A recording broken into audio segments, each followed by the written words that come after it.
அனைவருக்கும் வணக்கம். செங்கோட்டையில் ஏற்கனவே திருவிதாங்கூர் சமஸ்தானத்தால் அமைக்கப்பட்ட ஆர்ச் நுழைவு வாயில் அப்படி கூட வச்சுக்கலாம். இது முறையாக இடித்து அப்புறப்படுத்தப்பட்டு அதற்கு முன்னால் இருந்த நம்முடைய துவாரபாலகர் சிலைகள் ஆகம விதிப்படி எடுக்கப்பட்டு அது பராமரிக்கப்பட்டு வருகிறது. இப்ப என்ன விஷயம்னு கேட்டா, மறுபடியும் ஆர்ச்சை அதே இடத்தில் கட்ட வேண்டும்.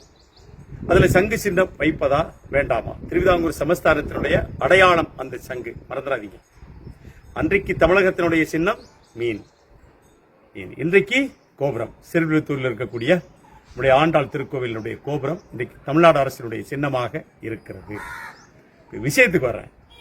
மறுபடியும் ஏற்கனவே ஆர்ச்சி இருந்த இடத்துல அதே போல ஒரு புதிய ஆர்ச்சியை நீங்கள் கட்டினால் இந்த செங்கோட்டை வாசிகளை என்ன செய்ய வேண்டும்? மொழி பிதுங்கக்கூடிய நிலை ஏற்படும். அதான் உண்மை. அங்க போக முடியாது. நாங்க தெரிஞ்சுக்கோங்க. எங்கேயோ உட்காந்துட்டு வீடியோ போடக்கூடாது. பதிலுக்கு இங்க வாழணும் முதல்ல. சரியா? இங்க வாழணும், செங்கோட்டையில வாழணும். முடியுமா? நல்ல சாயா குடிக்கணும்னா பாடருக்கு போக வேண்டியது இருக்கு. நாங்க அந்த ஆர்ச்சை தாண்டி தான் போக வேண்டியது இருக்கு. அப்போ மறுபடியும் அதே இடத்துல நீங்க ஆர்ச்சை கட்டி மேல கொண்டு நீங்க திருவிதாங்கூர் சமஸ்தானத்தை சின்ன சங்க நீங்க வைப்பீர்கள் என்று சொன்னால் அதை கண்டிப்பாக ஏற்றுக்கொள்ள முடியாது. நான் இந்த மண்ணிலே பிறந்தவன்.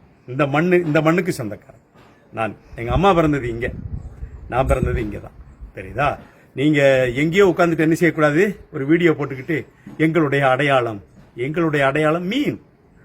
மீன் சின்னம். 1956க்கு முன்பாக கேரளாவில் எத்தனை தாலுகா? 14. அன்னைக்கு 14 தாலுகா இருக்கு. அதுல 7 தாலுகா இந்த தமிழ்நாட்டோட இருந்துச்சு. மறந்துடாதீங்க. திருவனந்தபுரம் மாவட்டத்தில் இருக்கக்கூடிய நெய்யாற்றிங்கரை, நடுபங்காடு, காட்டாக்கடை, புனலூர்ல பகுதி, ராணி, கோணி, பத்தனந்திட்டாவில் பகுதி. பத்தனந்திட்டா எங்க வரும்னு கேட்கக்கூடாது. நான் சொல்லுவேன், சிவகிரிக்கு மேற்க பத்தனந்திட்டா. சரியா? அந்த பக்கம் பாலக்காடு போனீங்கன்னா இன்னைக்கும் தமிழ் பேசுறவங்க 80% வாழ்ந்துட்டு இருக்காங்க. மன்னார்காடு சித்தூர் தாலுகாவில், புளிஞ்சாம்பாறை பகுதியில் போனீங்கன்னா தமிழர்கள் 100 விழுக்காடு தமிழர்கள். தேவிகுளம், பீர்மேடு, உடுமஞ்சோலை, அந்த பக்கம் வயநாடு மாவட்டத்தில் இருக்கக்கூடிய வைத்திரி, மானந்தவாடி, சுல்தான்பத்தேரி எல்லாம் பழைய தமிழகம், பழைய சென்னை ராஜதானி.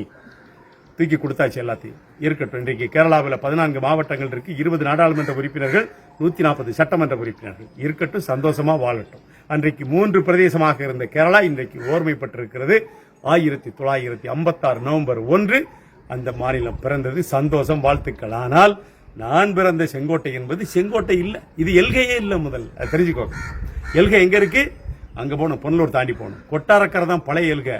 1901ஆம் ஆண்டு கொட்டாரக்கரைக்கு மேற்கு இருக்கக்கூடிய கொல்லம் வரைக்கும் எந்த ஜில்லா? திருநெல்வேலி ஜில்லா. ஆஸ்பர் பிரிட்டிஷ் கெஜெட். நான் சொல்லல. தெரியுதா? கொல்லம் எங்க இருக்கு? திருநெல்வேலி ஜில்லா இருக்கு. ஏற்கனவே சொன்னதுதான்.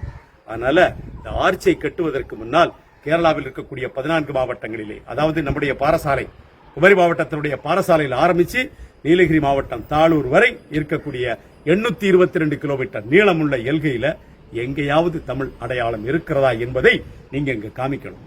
காமிச்சிட்டு பேசுங்க. சரியா? ஒரு அடையாளம் கூட கிடையாது.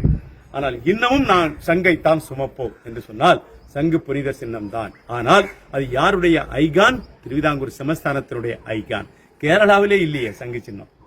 யானை வந்துருச்சு கேரளாவில். அவர்களுடைய சின்னம் 2 யானைகள். அந்த எங்கு பார்த்தாலும் இந்த யானைகள் தான். இன்றைக்கு சங்குக்கு அங்கு முக்கியத்துவம் இல்லை. பத்மநாபசாமி கோயில போய் பாருங்க, தமிழ் கல்வெட்டு ஒன்னு இருக்கா? இன்னைக்கு ஒன்னு இருக்கா? இல்ல. இந்த செங்கோட்டையில பெரியபுலவலச பக்கத்துல 22 ஏக்கரை வச்சிருக்குது கேரளா. வரி கட்டாமலேயே ஈபியில போய் கரண்ட் இழுக்கிறான் கேரளா ஃபாரஸ்ட். இந்த செங்கோட்டையில பெரியபுலவலச பஞ்சாயத்துல குற்றாலத்தை ஒட்டி பாருங்க, 60 ஏக்கர். கேரளா போலீஸ் உள்ள உட்காந்துட்டு இருக்கான், கேரளா ஃபாரஸ்ட் உள்ள உட்காந்துட்டு இருக்கான். கேட்க ஆள் இல்ல. தெரியுதா? நீங்க வாழ்ந்து பார்க்கணும். கேரளாவில் போய் ஒரு நாள் இடுக்கி மாவட்டத்தில் தேவிகுளம், பீர்மேடு, உடுமஞ்சோலை தாலுகாவில் போய் ஒரு நாள் வாழ்ந்து பாருங்கள். அதுக்கு பிறகு இங்க சங்கு சின்ன வேண்டாம், மீன் வைக்கணும் அப்படின்னு சொல்லுவீங்க. நான் ஒன்ன சொல்லிக்கொள்ள விரும்புகிறேன். இந்த மண்ணில் பிறந்தவன் என்கிற அடையாளத்தோடு சொல்கிறேன். நீங்க ஆர்ச்சை கட்டுங்க. பழைய எல்கை எங்க இருக்கு? பாலத்தில் இருக்கு. குண்டாற்று பாலம் தான் பழைய எல்கை. குண்டாற்று பாலத்தில் நீங்க போய் என்ன செய்யுங்க? ஆர்ச்சை கட்டுங்க. பெரிய அளவுக்கு கட்டுங்க. 38 லட்சம் ரூபாய் பத்தாது, கூடுதலாக நிதி ஒதுக்கி என்ன செய்யுங்க? மிகப்பெரிய வளைவை கட்டி என்ன செய்யுங்க? மேல தமிழ்நாடு அரசினுடைய கோபுர சின்னத்தை வைங்க. அதுதான் எங்களுடைய அடையாளம். அதான் எங்களுடைய அந்த அடையாளத்துக்காகத்தான் நாங்கள் போராடுகிறோம். டாக்டர் அம்பேத்கர் சட்டத்தை எழுதும் போது என்ன சொல்றாரு? எவ்ரி ஸ்டேட் ஹேஸ் ஓன் சாவரின்டின்னு சொல்றாரு. எல்லா மாநிலங்களும் இறையாண்மை உள்ள மாநிலங்கள். தமிழ்நாட்டிற்கு என்று ஒரு இறையாண்மை இருக்கிறது, ஒரு இறையாண்மை இருக்கிறது. அச்சங்கோயில போய் பாருங்க, அச்சம்புதூர் தாலுகாவில் உள்ள 1வது வார்டு, இன்னைக்கு அங்கேதான் தமிழ் அடையாளம் ஒண்ணு இருக்கா அந்த அச்சம்புதூர்ல, கருப்பசாமி கோவிலை தவிர. கருப்பசாமி கோயிலை தவிர அங்க ஒண்ணும் கிடையாது அச்சங்கோயில்ல. அதையும் கீழே கடைசியில் ஒண்ணு போட்டு வச்சிருக்காங்க. இந்த இருக்கக்கூடிய ஆரியங்காவு நமக்கு சொந்தமாக இருந்தது. ஐயப்பன் கோயில்ல ஒரு அடையாளம், ஒரு தமிழ் கல்வெட்டு இன்னைக்கு போய் பாருங்க, ஒண்ணுமில்ல. ஆனா இங்க உட்கார்ந்துக்கிட்டாங்க சங்கு சின்னந்தா திருவிதாங்கூர் சமஸ்தானத்து அடையாளத்தை நீங்கள் வைப்போம் என்று சொன்னால் அது நம்முடைய இறையாண்மைக்கு எதிரானது என்று நான் நினைக்கிறேன். ஆனால் மண்ணின் மைந்தர்கள் என்ன செய்ய வேண்டும்?